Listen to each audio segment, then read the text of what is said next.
Hey guys, so last we talked about inverse tangent and how to find the measure of an angle using the inverse tangent. Today we're going to learn how to find the measures of angles using trigonometric ratios. So sine and cosine, that's what we're going to use. So now I say, let's say we have this triangle ABC, where segment AC measures 10 and segment BC measures 5. I've drawn an arrow here to indicate that this is my hypotenuse, because the hypotenuse is the side, that is across the 90-degree angles. In the 90-degree angle, in this case, the 90-degree angle is angle B.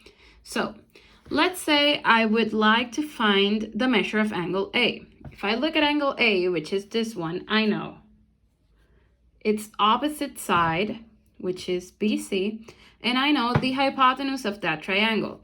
So I ask myself, which trigonometric ratio uses the opposite and the hypotenuse? Because I know the opposite and the hypotenuse. So if I look at it, I would say that sine uses the opposite and the hypotenuse. That's why I've written the acrostic here. So in order for me to find the measure of angle A, I am going to use sine of -1 times opposite over hypotenuse, which is the sine ratio. So opposite is 5 divided by 10, which is the hypotenuse. And now I take my calculator and I say 5 divided by 10 second, and I press the sin -1, the sine, inverse sine, and that equals 30. So the measure of angle A is 30 degrees. Easy, right? Let's look at this one. Let's say I wanted to find the measure of angle P, this angle. I've drawn the arrow here to indicate that this is the hypotenuse, because I already know that the hypotenuse is across from the 90-degree angle. So I know the hypotenuse, and I also know the adjacent, because the adjacent of P is PQ, right? So let's look at here.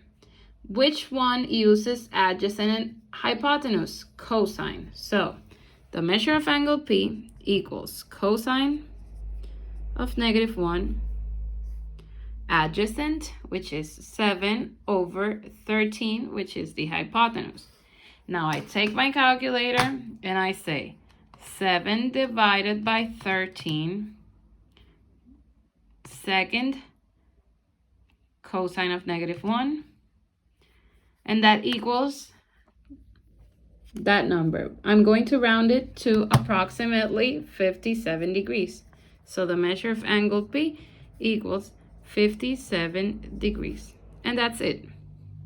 We'll discuss this tomorrow in video conference, and then you'll have homework.